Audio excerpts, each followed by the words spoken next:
तो एक साजिश के तहत पांचों गाड़ियों को अभी तक से स्टार्ट नहीं किया गया, तो राजस्व में बहुत भयंकर हानि हुई है। वो हानि के चलते अभी हम लोग को भुगतना पड़ रहा है, लेकिन हम लोग का संघर्ष जारी है। हम लोग लगातार लड़ रहे हैं कि जो 5 गाड़ियां थी कोरोना के पहले उसको पुनः परिचालित किया जाए। रेल यात्री कल्याण समिति की जो मूलभूत समस्याएं हैं रेलवे का, चाहे वो ट्रिब्यूनल संबंधी हो या जो भी समस्याएं हैं, निश्चित तौर पर हम मेरी संस्था जो है रेल यात्री कल्याण समिति जन सरोकार की भावना से ही काम करने के लिए ये एक आंदोलन है। हमारे रेल यात्री कल्याण समिति का मुख्य उद्देश्य है स्टेशन का विकास, गाड़ियों का ठहराव एवं जनता रेल यात्रियों की मूलभूत सुविधाओं की बहाली। लेकिन आज जो ये वार्षिक सम्मेलन हो रहा है, इसका एक ही उद्देश्य है कि हम अपने जुझारू साथियों के बीच नया जोश, नया ऊर्जा का संचार करें। इस सम्मेलन के माध्यम से ये हम लोग का प्रतिवर्ष सम्मेलन होता है। इसका एकमात्र ही उद्देश्य है कि लोगों में जोश आए, नया ऊर्जा आए, नया संकल्प के साथ फिर हम लोग अगला लड़ाई लड़ेंगे। स्टेशन पर भी यहाँ पर कई लोग ज्ञान दिए, भाषण दिए कि बहुत सारा सुविधा का हम लोग काम कराते हैं लड़के, लेकिन क्या सुविधा मिलता है? बहुत सारा निश्चित रूप से रखिए, आवश्यकताएं अनंत होती है। निश्चित रूप से हम लोग लड़ रहे हैं तो कुछ मिल रहा है, जहाँ कुछ नहीं था वो दिखाई दे रहा है। लेकिन एक बैग सोचिएगा वो राजस्व पर आधारित होता है। दिल्ली नहीं बन जाएगा। छोटा स्टेशन ग्रेड बट्टा होता है, क्लास 1, क्लास 2, क्लास 3। तो आपका स्टेशन किस ग्रेड का है, उसका राजस्व क्या है, उस आधार पर सुविधाएं मिलती है। टूरीगंज एक ऐसा रेलवे स्टेशन है जहाँ पर काफी संख्या में लोग आते जाते हैं, वहाँ से यात्रा करते हैं, लेकिन वहाँ पर एक भी एक्सप्रेस नहीं ठहरती है। वो एक्सप्रेस ठहरे, यहाँ पर कुछ नहीं था। पहले प्लेटफार्म नहीं था, प्लेटफार्म मिल गया। प्लेटफार्म बन गया तो पूरा ढलाई नहीं था तो ढलाई करवाया गया। फुट ओवर ब्रिज नहीं था, वहाँ पर एक्सप्रेस रुकती है। बगल का स्टेशन का राजस्व ज्यादा है। यहाँ के लिए हम लोग लड़ रहे हैं। कोरोना के पहले 5 एक्सप्रेस गाड़ियां लगती थी और आज के डेट में कोरोना में जब सारी गाड़ियां बंद हो गई तो एक साजिश के तहत पांचों गाड़ियों को अभी तक से स्टार्ट नहीं किया गया, तो राजस्व में बहुत भयंकर हानि हुई है। वो हानि के चलते अभी हम लोग को भुगतना पड़ रहा है, लेकिन हम लोग का संघर्ष जारी है। हम लोग लगातार लड़ रहे हैं कि जो 5 गाड़ियां थी कोरोना के पहले उसको पुनः परिचालित किया जाए। एक हमारा सवाल है, रेल यात्री कल्याण समिति के बैनर तले जो आज ये प्रोग्राम रखा गया है, तो अगर रेल यात्रियों को किसी तरह की परेशानी होती है या आप उनके कल्याण के लिए और स्टेशन पे गाड़ी का ठहराव का जो भी आप आगे कार्यक्रम बढ़ाते हैं, उसकी प्रक्रिया क्या है, किस तरीके से आप लोग उस पे? देखिए, संबंधित समस्याओं के लिए संबंधित पदाधिकारी हैं।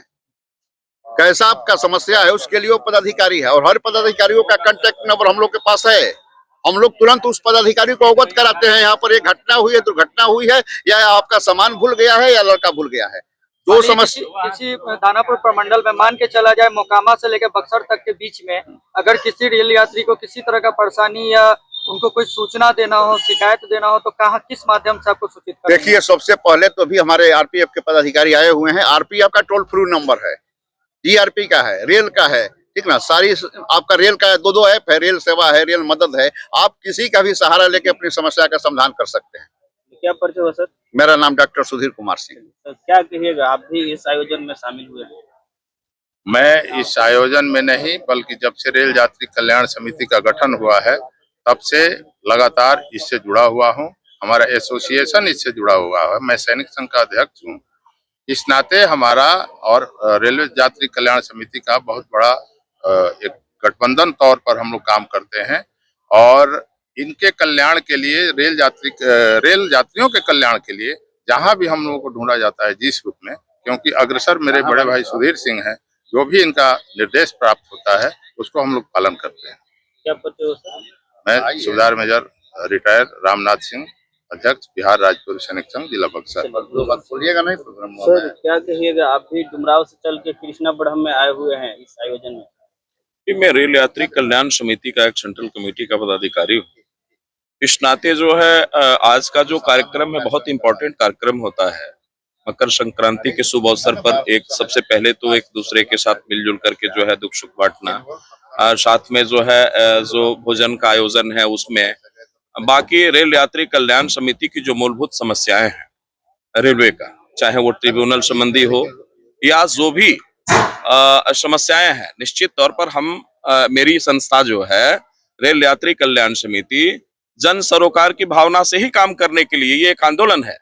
हमारे मेजर साहब ने इस बात को बताया आपको कि एक आंदोलन है, तो हम कहीं भी जरूरत पड़ता है अगर रेलवे संबंधी जो है यात्रियों की सुविधा का, तो निश्चित तौर पर हमारी जो है संस्था जो है आपके लिए सदैव तत्पर है। और रही बात रेलवे स्टेशन के ठहराव और इसके लिए, तो हर जगह काम चल रहा है। रेलवे मंत्रालय से हर जगह क्या कहते हैं प्रमंडल क्षेत्र पर जो है बातें मांग चल रही है हमारी जो है। अभी अगर मांग करने के बाद अगर काम में थोड़ी सी रुकावट होगी तो निश्चित तौर पर हम इस रेल यात्री कल्याण समिति के जितने भी पदाधिकारी हैं, हम धरना करने पर जो है बाध्य होंगे, मजबूर होंगे, क्योंकि ये जन सरोकार की भावना से बनाई हुई एक संस्था है जिसके माध्यम से हम लड़ते हैं और लोगों के जो है सेवा भाव के लिए ये संस्था है। जी, मैं डॉक्टर एस के सैनी, रेल यात्री कल्याण समिति का भी एक मैं सेंट्रल कमेटी का धन्यवाद। महिला कुछ आई है, मैडम खड़ा हो जाए आप भी, क्योंकि महिलाओं का भी जो सहयोग है। जी मैडम, क्या कहिएगा, आप भी इस कार्यक्रम में शामिल हुई हैं? जी हाँ, मुझे बहुत अच्छा लगा और मैं भी चाहती हूँ कि रेल यात्रियों को सब सुविधाएं मिले।